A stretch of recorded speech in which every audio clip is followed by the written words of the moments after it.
Assalamualaikum warahmatullahi wabarakatuh. Nama saya Nur Nisrina Nisa binti Masrum. Saya daripada unit Pendidikan Jasmani Moral, PPI SMP 2024-2029. Hari ini saya akan membentangkan mengenai Pelan Pembangunan Pendidikan Malaysia PPM 2013 hingga 2025, iaitu satu pelan transformasi pendidikan yang dirangka oleh Kementerian Pendidikan Malaysia bagi memastikan sistem pendidikan negara terus maju dan relevan dengan perkembangan global. Apa tu PPM? PPM ni merupakan satu pelan komprehensif yang bertujuan meningkatkan kualiti pendidikan di Malaysia melalui pelbagai inisiatif dan strategi berfokus. Ia dirangka berdasarkan kajian menyeluruh yang melibatkan pelbagai pihak termasuk pakar pendidikan, ibu bapa, guru serta masyarakat umum. Antara objektif Pelan Pembangunan Pendidikan Malaysia PPM yang pertama ialah dapat menyediakan akses pendidikan berkualiti untuk semua. Hal ini dikatakan demikian kerana untuk memastikan setiap kanak-kanak mendapat peluang pendidikan yang berkualiti tanpa mengira latar belakang sosioekonomi, geografi atau keupayaan. Yang kedua, dapat meningkatkan kualiti pendidikan. Menjadikan sistem pendidikan Malaysia setanding dengan negara maju melalui peningkatan prestasi akademik, pembangunan sosial dan kemahiran abad ke-21. Objektif yang ketiga pula, mengurangkan jurang pendidikan. Ini dikatakan kerana untuk menjamin keadilan dalam pendidikan dengan memberi lebih perhatian kepada murid di kawasan luar bandar, miskin dan berkeperluan khas. Untuk objektif yang keempat pula, untuk membina perpaduan dalam kalangan murid. Ini menerapkan nilai kesepaduan dan keharmonian dalam kalangan pelajar berbilang kaum untuk melahirkan masyarakat yang bersatu padu dan berintegrasi. Untuk objektif yang terakhir, dapat meningkatkan kecekapan sistem pendidikan, memperbaiki pentadbiran dan pengurusan pendidikan untuk memastikan sumber digunakan secara optimum dan berkesan. Sebelum itu, saya akan menceritakan serba sedikit latar belakang PPM ni. PPM ni dia dilancarkan pada tahun 2013 dan dilaksanakan dalam 3 gelombang utama sehingga tahun 2025. Ia dirangka berdasarkan analisis menyeluruh terhadap prestasi pendidikan negara serta pembandingan dengan sistem pendidikan terbaik di dunia. Seterusnya, saya akan membentangkan tentang aspirasi pendidikan negara dan aspirasi murid dalam PPM. Seperti yang kita sedia maklum, Pelan Pembangunan Pendidikan Malaysia atau PPM telah diperkenalkan bagi meningkatkan mutu pendidikan di negara kita. Pertama sekali, PPM menetapkan 6 aspirasi pendidikan negara, iaitu akses, kualiti, equity, perpaduan, kecekapan dan identiti nasional. Matlamat utama aspirasi ini adalah untuk memastikan sistem pendidikan kita mampu melahirkan murid yang cemerlang serta berdaya saing di peringkat global. Selain itu, PPM juga menekankan aspirasi murid yang merangkumi 5 ciri utama, iaitu pengetahuan, kemahiran berfikir, kemahiran memimpin, kemahiran dwibahasa serta etika dan kerohanian.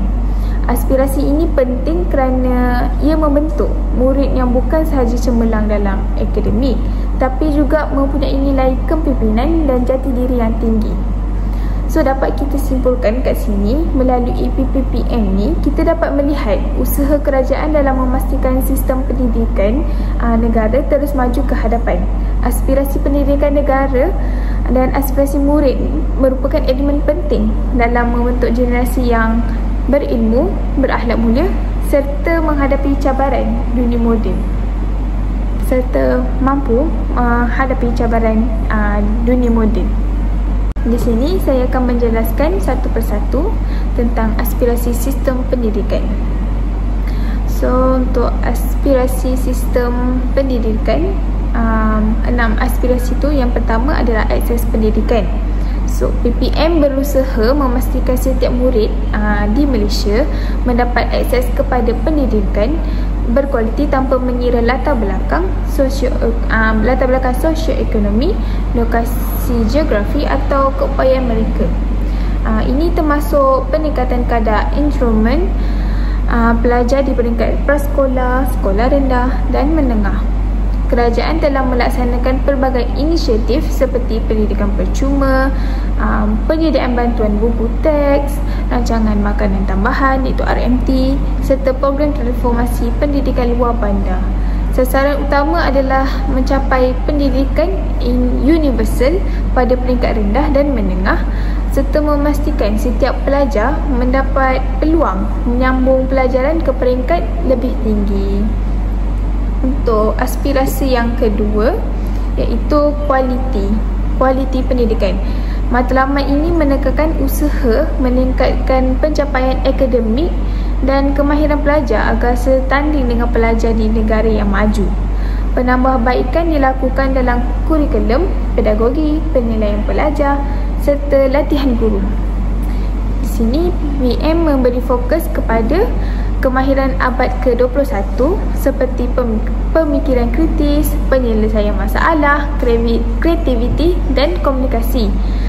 Selain itu, pemekasan STEM iaitu sains, teknologi, kejuruteraan dan matematik untuk meningkatkan daya saing global. Dan yang terakhir, peningkatan penguasaan bahasa seperti bahasa Melayu, bahasa Inggeris dan bahasa yang lain untuk memperkasa komunikasi pelajar.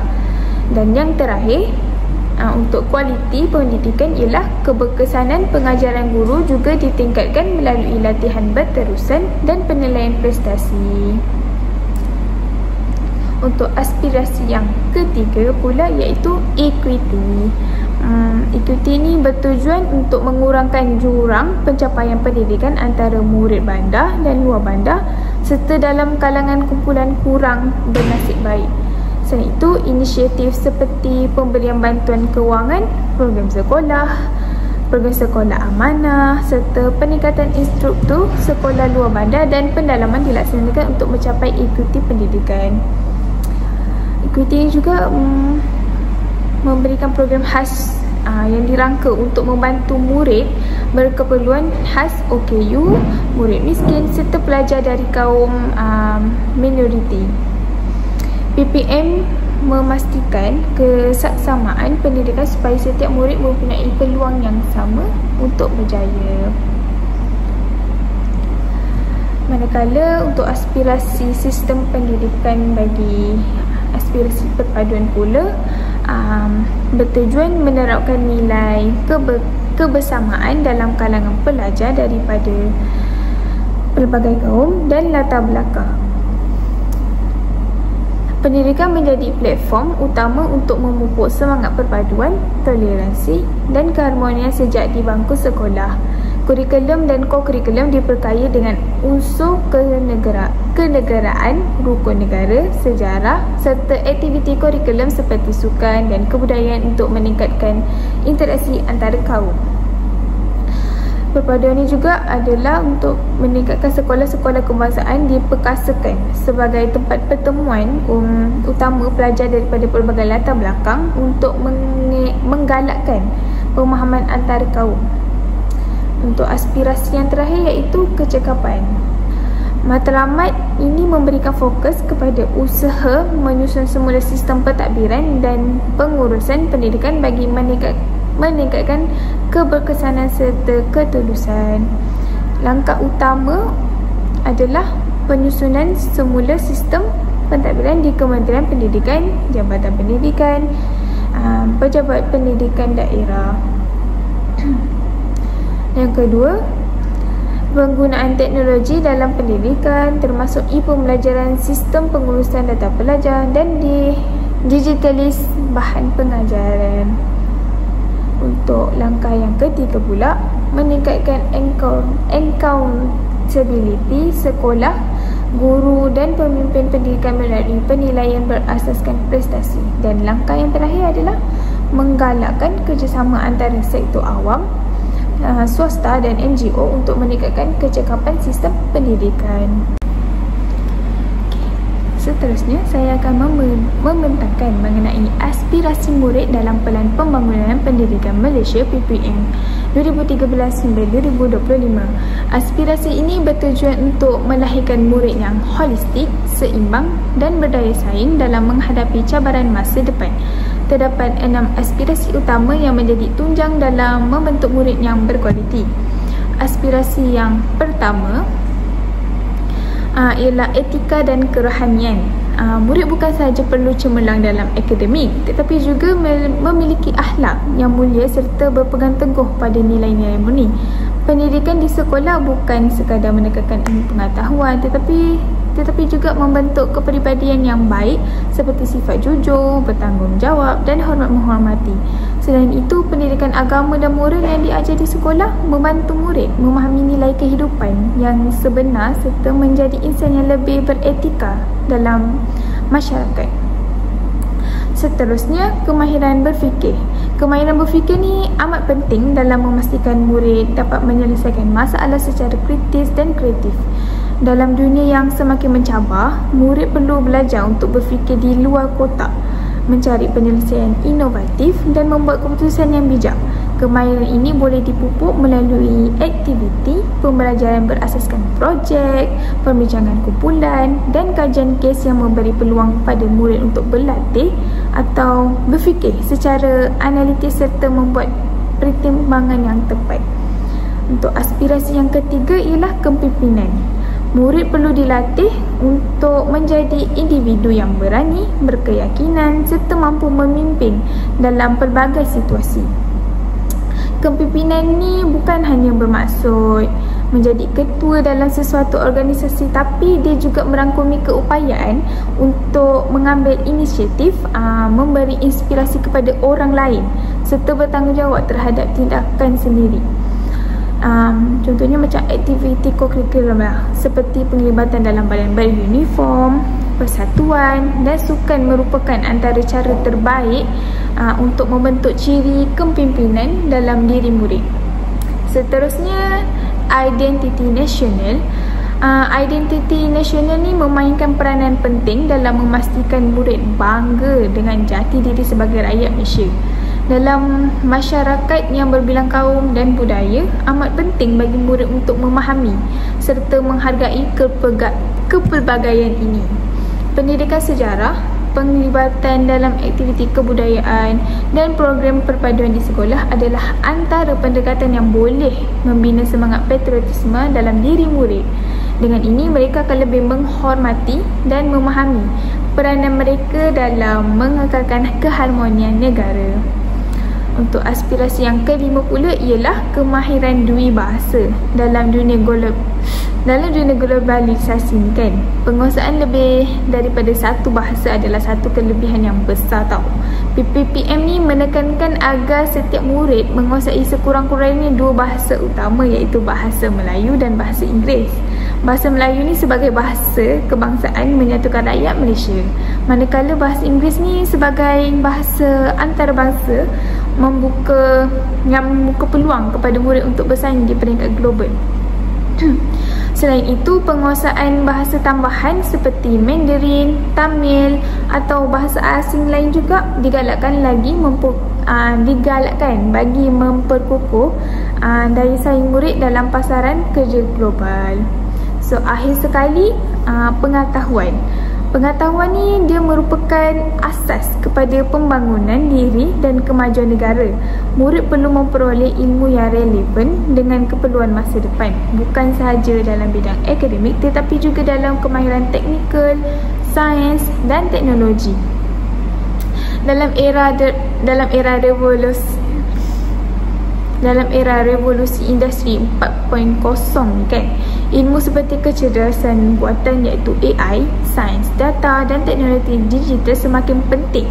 So, oleh itu, pendidikan di sekolah harus memastikan murid didedahkan kepada pelbagai bidang ilmu agar mereka dapat bersedia untuk menghadapi cabaran dunia pekerjaan yang semakin berubah.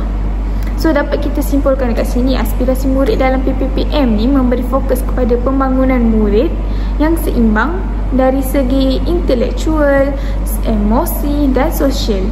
6 elemen utama ini macam seperti etika dan kerohanian, kemahiran berfikir, kepimpinan, identiti nasional, kemahiran dewasa dan pengetahuan ini adalah kunci dalam melahirkan generasi yang mampu memimpin negara ke arah kecemerlangan.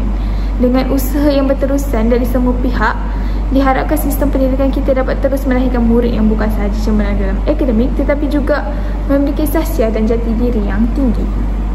Okey, cuba kita bayangkan sebuah sistem pendidikan yang bukan sahaja mencipta pelajar yang cemerlang dalam akademik tetapi juga memiliki jati diri yang kukuh, mahir dalam pelbagai kemahiran dan bersedia menghadapi cabaran global. Itulah matlamat utama Pelan Pembangunan Pendidikan Malaysia PPPM 2013 hingga 2025. So, saya akan membincangkan 11 anjakan utama dalam PPPM yang berperanan besar dalam mentransformasi pendidikan negara kita. Untuk anjakan yang pertama ialah menyediakan kesaksamaan akses kepada pendidikan berkualiti bertaraf antarabangsa. Dalam usaha memastikan semua murid mendapat peluang yang sama untuk berjaya, kerajaan telah memperkenalkan anjakan satu ini yang memberi tumpuan kepada akses pendidikan berkualiti untuk semua. Ini bermaksud walaupun murid berada di kawasan pedalaman atau bandar, mereka tetap diberikan peluang pembelajaran yang terbaik. Untuk anjakan yang kedua pula ialah memastikan setiap murid proficient dalam bahasa Malaysia dan bahasa Inggeris. Contohnya kan, bahasa adalah kunci kepada ilmu. Dengan penguasaan bahasa Malaysia dan bahasa Inggeris yang baik, murid bukan sahaja dapat memahami pelbagai bidang ilmu dengan lebih mudah, tetapi juga boleh bersaing di peringkat global. Untuk anjakan yang ketiga pula, melahirkan rakyat Malaysia yang menghayati nilai. Pendidikan bukan sekadar akademik tetapi juga membentuk kepribadian murid dengan menerapkan nilai-nilai murid seperti hormat, integriti dan tanggungjawab. Dalam dunia yang semakin mencabar, ilmu sahaja tidak mencukupi. Oleh itu, pendidikan perlu disertakan dengan nilai-nilai murid seperti murid bukan sahaja cemerlang dalam akademik tetapi juga menjadi insan yang berintegriti dan berakhlak tinggi. Untuk anjakan yang keempat pula, transformasi profesion keguruan sebagai profesion pilihan. Profesionalisme guru diperkukuhkan dengan latihan berterusan dan laluan kerjaya yang lebih baik. Untuk berkaitan dia dengan aspirasi pendidikan dan murid, yang pertama ialah guru yang berkualiti melahirkan murid yang berkualiti. Dan yang kedua, meningkatkan motivasi guru untuk menyampaikan pengajaran yang lebih efektif. Contohnya macam guru adalah tunjang utama dalam sistem pendidikan. Oleh itu, PPPM memberi penekanan kepada pembangunan profesionalisme guru supaya mereka lebih berkualiti dalam mendidik generasi masa depan. Untuk anjakan yang kelima pula, memastikan kepimpinan berprestasi tinggi di setiap sekolah. Pemimpin sekolah seperti pengetua dan guru besar memainkan peranan penting dalam kejayaan sesebuah sekolah. Untuk berkaitan dia dengan aspirasi pendidikan dan murid adalah sekolah yang dipimpin dengan baik akan meningkatkan prestasi murid. Dan yang terakhir, membantu mewujudkan persekitaran pembelajaran yang kondusif. Sekolah yang cemerlang lahir daripada kepimpinan yang cemerlang.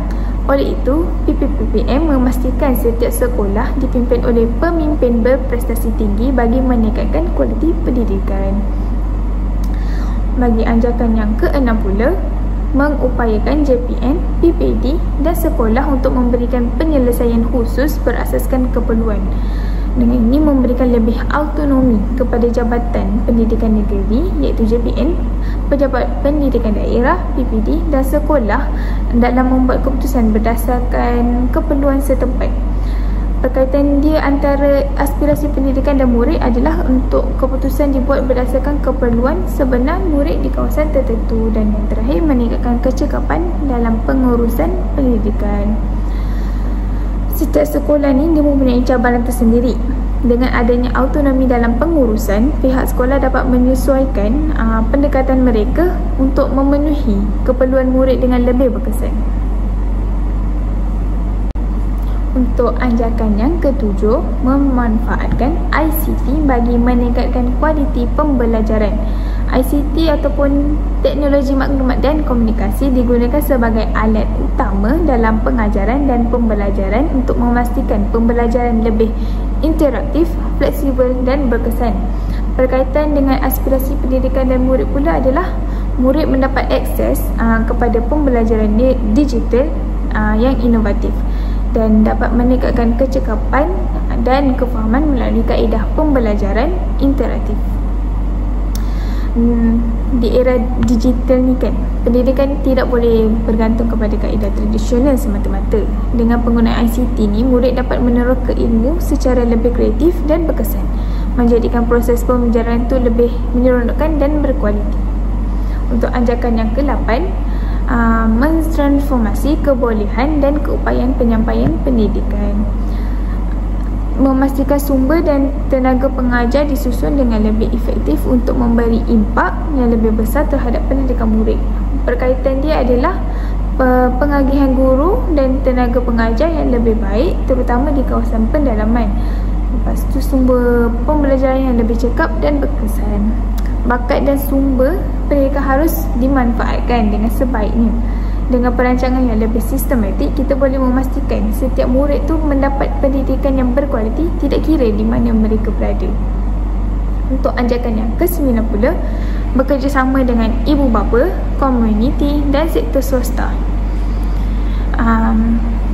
Ini macam menggalakkanlah penglibatan ibu bapa, komuniti dan pihak swasta dalam memperkasa sistem pendidikan negara. Berkaitan dia dengan aspirasi pendidikan dan murid ni pula, ibu bapa lebih aktif dalam menyokong pembelajaran anak-anak dan selain itu sektor swasta pula membantu dalam menyediakan sumber tambahan untuk pendidikan. Pendidikan ni kan, dia bukan hanya bertanggungjawab dekat sekolah je, tetapi memerlukan kerjasama semua pihak dengan penglibatan ibu bapa, komuniti dan sektor swasta. Kita boleh membentuk sistem pendidikan yang lebih holistik dan menyeluruh. Untuk anjakan yang ke-10 pula, memaksimumkan keberhasilan murid bagi setiap ringgit yang dibelanjakan. Contohnya macam pengurusan kewangan yang lebih tulus dan efektif dalam memastikan setiap perbelanjaan untuk pendidikan memberikan manfaat maksimum kepada murid. Berkaitan dia dengan aspirasi pendidikan dan murid ialah penggunaan bajet pendidikan yang lebih cekap dan memberi impak besar, dan selain itu pelaburan pendidikan yang lebih strategik untuk manfaat jangka panjang. Setiap ringgit yang dibelanjakan untuk pendidikan adalah pelaburan untuk masa depan negara sebenarnya. So, oleh itu setiap pembelanjaan harus digunakan dengan bijak agar memberi manfaat maksimum kepada murid dan sistem pendidikan. Dan akhir sekali, itu anjakan yang ke-11 dapat meningkatkan ketelusan untuk accountability awam secara langsung.